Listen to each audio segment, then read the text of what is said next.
I have a personal question to ask you. How sick are you of hearing about Obamacare? I'm sick of it, I have, but we have to cover something here, and I've come to a conclusion. We can make this work. Hear me out, okay? Senator Rand Paul, who is a Republican presidential hopeful, I think he went through the motions of putting his son in Obamacare to show just what a debacle the system is. Roll the clip, Lane.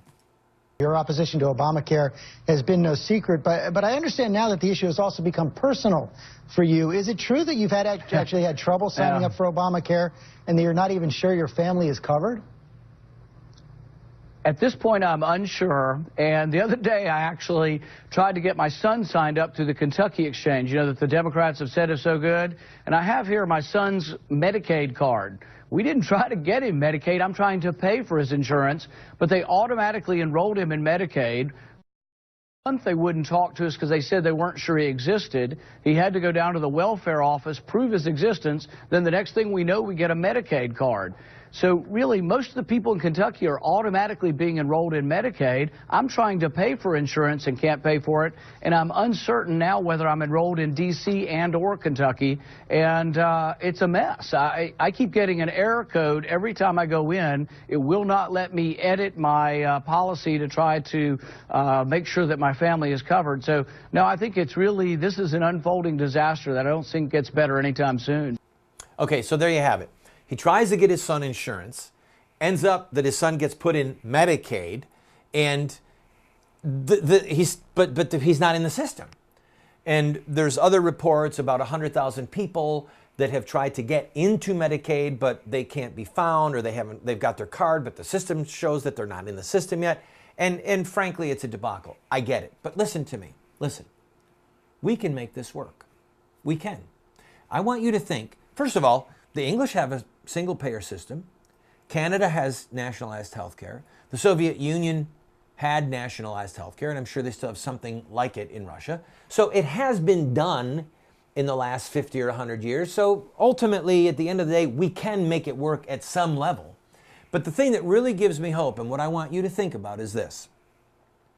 In the hierarchy of human need, all right, what do you have? First, it's food and water, then shelter, right, and clothing. There are simple things that we all need. This is a hierarchy. And that all comes before health care. When can you think in times past where clothing was a real critical issue and they made it work? Yes, the antebellum South. Slavery. Cotton fields.